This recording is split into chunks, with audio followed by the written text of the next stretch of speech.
whole song was written from like the perspective of this particular boss, and then I pulled things from other bosses and kind of built this even bigger, more horrible boss out of all my horrible bosses. So it's like the boss level of all the boss levels, you know.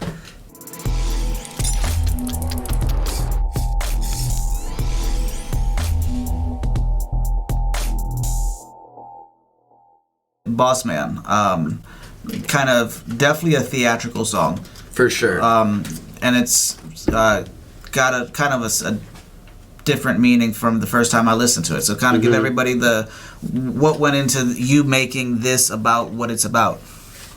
I've had a lot of jobs. I'm not lazy at all. I work a lot. I usually have more than one job, but I pretty much hated them all to an extent, or especially at least that landscaping job you've had over those last few years. Man, the boss on that job sucks. Shit. That's awful. I guess I just reached like a breaking point with this one job I had, you know, third shift. I was kind of like driving myself pretty crazy trying to make money, especially like during the beginning of the pandemic when, you know, everything was just fucked.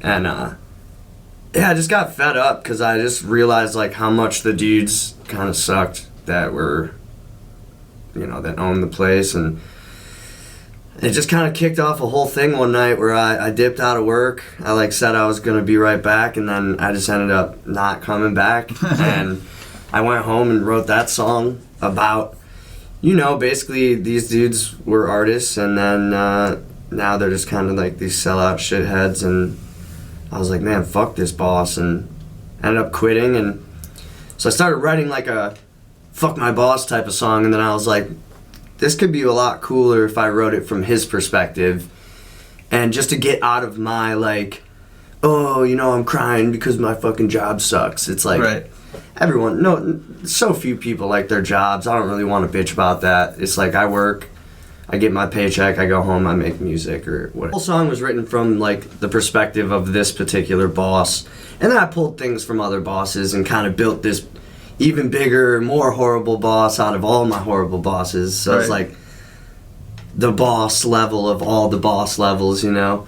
And I think most people get it.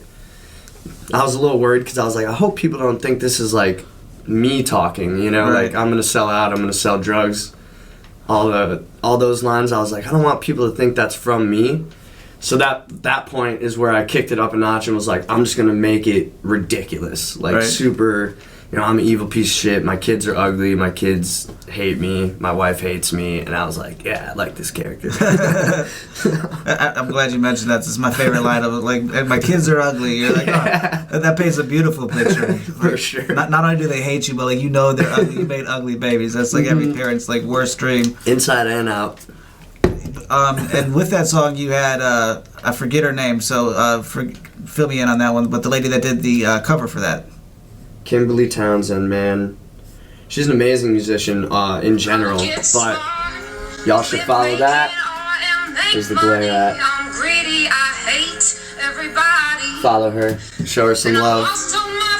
That I listened to that more than I listened to my own version of it. I loved it. That's awesome. I was like, damn, this is quite literally like the most beautiful cover I've heard. Did you know she was going to make it, or did it kind of just show up in an inbox one day? And no, I was at work and I got like tagged in something, and I looked, and I've been a fan of her. We've kind of chopped it up back and forth. Been a fan of her music for sure, but I was like, it didn't even hit me until like 4 lines in that it was my song. And I was at work and I couldn't really hear because like I work at a bar, and I was like looking at it and I was reading the lyrics and I was like, wait, I wrote that.